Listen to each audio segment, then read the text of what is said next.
Kapitulli 1. Shqipëria rë errësirën e vetë, një shtet rë rrezikon të rë se ketë të ardhmë. Në orët e vona të një nate të rëndom shqiptare, një biznesmen bie i ekzekutuar në Elbasan. Pa paralajmërim, pa hetim të shpejt, pa shtet. Eminenca e një krimi që nuk është më aksidental, por strukturor. Në Shqipërinë e vitit 2025, gjaku që bie në asfalt nuk trondit më askënd, një simptom e rrezikshme e shoqërisë që po mpaket, që po humbet reagimin, që po e konsideron dhunën një element natyral të ekosistemit të vet. Apo shkon Shqipëria drejt Bashkimit Evropian? Apo drejt një spirale kriminale ku normalizohet çdo formë barbarie që në çdo vend demokratik do të shkaktonte gjendje të jashtëzakonshme? Shqipëria është sot një vend ku krimi i organizuar, dikur fantazme largët, sot entitet i prekshëm, e ka shndërruar shtetin në dekor.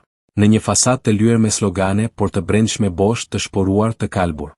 Shqipëria e sotme duket si një ndërtesë që po mbahet në këmbë vetëm nga tapetat, ndërkohë që struktura e saj e brendshme është shembur prej kohësh. Ky nuk është më thjesht një debat politik, është një pyetje ekzistenciale. A ekziston më Republika e Shqipërisë si shtet funksional? Kapitulli 2. Nënshkrimi i padukshëm i bandave. Ekzekutimi i biznesmenit në Elbasan nuk është ngjarje e izoluar. Është thjesht kapitulli i fundit i një kronike të gjatvrasjesh, zhdukje njerëzish, tentativash për eliminime, djegje biznesesh, kërcënime dhe frikë të institucionalizuar.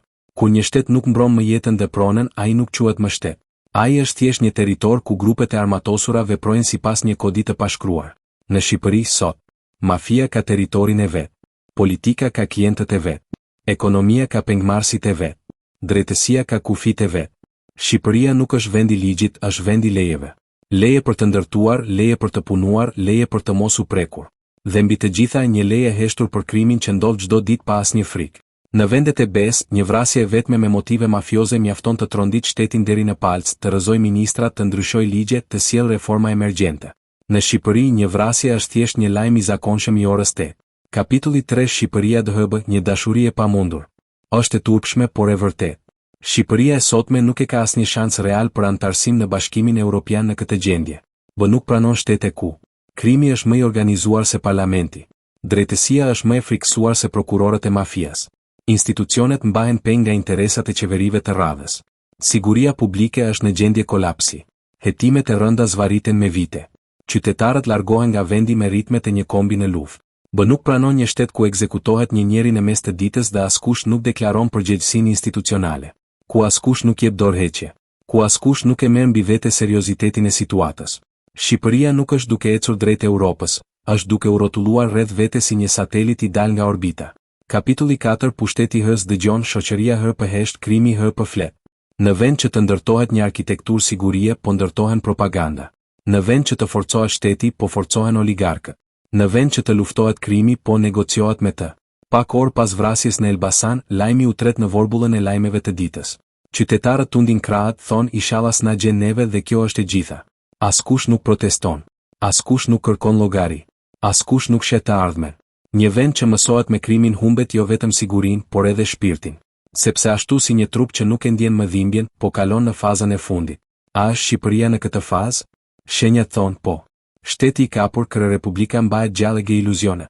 Shqipëria e vitit 2025 nuk është më ajo republikë që përshkruhet në dokumentet zyrtare, në raportet e Brukselit apo në fjalimet e ministreshave që recitojnë statistika si student që s'kan kuptuar lëndën.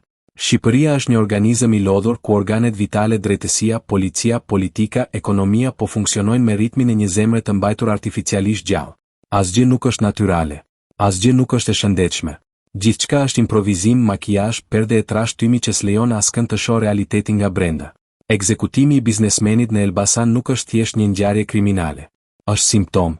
Është krisja e radhës në murin që gjoja na mbron nga kaosi total. Është dëshmia se grupet kriminale nuk e konsiderojnë më shtetin si pengesë, por si terren pune. Dhe nuk bëhet fjalë vetëm për bandat, bëhet fjalë për gjithë klanin e njerëzve që ushqehen prej njëri tjetrit, kriminal, politikan, tenderist, gjyqtar të kapur, biznesmen pa biznes, drejtor të korruptuar, polic që raportojnë shefave dhe jo ligjit. Kjo nuk është thjesht kriminalitet. Kjo është simbiozë. Policia e gëmbrojtës të ligjit rë administrator të kaosit. Dikur policia ishte institucioni që të jepte siguri. Sot për një pjesë të shoqërisë, policia është një uniform që të bën të kthesh kokën nga ana tjetër e rrugës, jo sepse ke frikë ligjin, por sepse ke frikë mos ligji s'ka lidhje me këtë histori. Elbasani është një shembull klasik, një qytet me histori, me kulturë, me njerëz punëtor, i mbajtur peng nga grupe kriminale që kanë më shumë mjete, më shumë informacione dhe më shumë autoritet se institucione. Policia vjen pas ngjarjes. Spak vjen pas masakrës. Gjiko vjen pas funeraleve. Dhe në fund askush nuk paguan. Sepse hetimet vazhdojnë. Sepse nuk kemi prova të mjaftueshme. Sepse dyshohet. Sepse është në proces. Fjalë të zbrasta rreth e rrotull si orët e një sahati të prishur që kur nuk tregojnë kohën e duhur. Ndërkohë, qytetarët rinë në pritje të lajmit tjetër. Kush është i radhës? Drejtësia këdosjet shuhen e krimet. Shpesh dëgjojmë se drejtësia po lëviz, reforma po jep fryte, institucionet janë më të forta se kurrë. Në realitet, drejtësia shqiptare është një laborator ku rezultatet falsifikohen përpara se eksperimenti të përfundojë. Vettingu i dha disa goditje e spastroi sipërfaqen, por thelbi mbeti po ai, një sistem i brisht, i friksuar, i kapur me presione politike dhe me interesa që vendosin se kush dënohet dhe kush jo. Ka dosje që lëvizin me shpejtësinë e dritës. Ka dosje që mbeten të ngrira si akullnaja polare. Kjo nuk është rastësi. Kjo është selektivitet i pastër. Në një vend normal europian, një ministre e përfshirë në afera korrupsioni do të ishte në nënhetim real, jo në verifikim dokumentesh. Një kryeministër që sulmon gjyqtar publikisht do të konsiderohej kërcënim serioz ndaj pavarësisë së drejtësisë. Një prokuror që e zvarit çështjen do të përballej me masa disiplinore. Një gjykat që lë të lirë persona në nënhetim për korrupsion miliona eurosh do të ishte objekt auditimit të jashtëm. Në Shqipëri, janë të gjithë pjesë e lojës. Ekonomia e krimit, kërparat e pista bëhen politik publike. Ekonomik nuk dështojnë brenda natës. Ato gërryhen ngadalë metodikisht derisa qeliza e fundit e shëndetshme të zëvendësohet nga metastaza. Sot ekonomia shqiptare është e mbushur me ndërtime pa kontroll, kompani fantazm, investime të dyshimta, tendera të paracaktuar, PPP që janë bërë si grackat ku bie çdo qindark publike. Pa pastrim parash, shumë zona ekonomike shqiptare do të shuheshin brenda javëve. Kjo nuk është akuzë, është realitet. Krimi organizuar s'është vetëm diku atje jashtë. Është ndërtesa që ngrihen papritur. Është lokalet që hapen brenda natës. Është kontratat publike që fitohen nga kompani që asnjëherë nuk i ke dëgjuar. Është biznesmeni që sot hap një hotel, nesër ndërton një qendër tregtare, pas nesër zhduket jashtë vendit. Dhe kur ai biznesmen ekzekutohet, askush nuk shokohet, sepse të gjithë e dinë se në këtë vend jeta kushton më pak se një tender. Politika, kryeshteti bëhet shoron për pushtetin. Klasa politike shqiptare në të gjitha ngjyrat e saj nuk ka më as ideologji, as vizion, as përgjegjësi. Ajo ka vetëm një qëllim, të mos humbas privilegjet. Kryeministri i sotëm me arrogancën e tij të pafund, me monologët e gjatë, me sulmet ndaj sistemit, është simboli më i qartë se si pushteti është kthyer në teatr. Një teatr ku aktori kryesor e quan veten regjisor, skenarist dhe pronar të sallës. Ndërkohë publiku nuk qesh më. Vetëm rri në errësirë dhe shikon, sepse s'ka askënd tjetër në skenë. Opozita është e lodhur, e përqar, e papërgatitur. Alternativa nuk ofrohet. Shpresa është luks. Dhe kështu skena mbetet bosh përveç qesharakërisë së pushtetit aktual që e ka kthyer Shqipërinë në një karikaturë të shteteve europiane. E Shqipëria rë rrugën e së tërhumbur, iluzioni i bashkimit evropian. Në Bruksel flasin për progres. Në Tiranë flasin për hapje kapitush. Në ekran shfaqen ceremoni me flamuj blu dhe buzëqeshje të ngrira.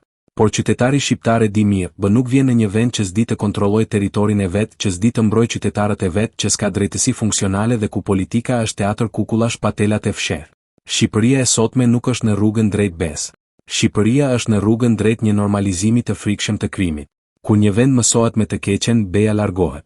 Kur një popull dorëzohet para pabarazisë, demokracia shuhet. Kur një shtet hesht, bandat flasin.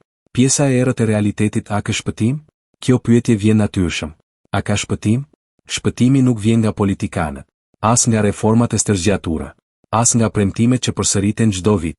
Shpëtimi vjen nga ndërgjegja kolektive e cila sot është e lodhur, e gënjur, e zhgënjur, e friksuar. Por jo e zhdukur. Akoma jo. Shpëtimi vjen kur qytetarët refuzojnë të pranojnë normalitetin e krimit, kur media heton pa u bler, kur drejtësia ka guxim të ngrihet, kur diaspora nuk dorëzohet, kur brezi i ri nuk i ikën këtij vendi, por i mëson atij kaosin dhe e kthen në rend. Sepse Shqipëria nuk është pronë e krimit, as pronë e një kryeministri, as pronë e klaneve. Shqipëria është pronë e një populli që ka mbijetuar perandori, luftëra, shpërngulje, genocid, varfëri. Dhe do të mbjetoj edhe këtë periudhë të errët, por vetëm nëse e pranon së pari të vërtetën.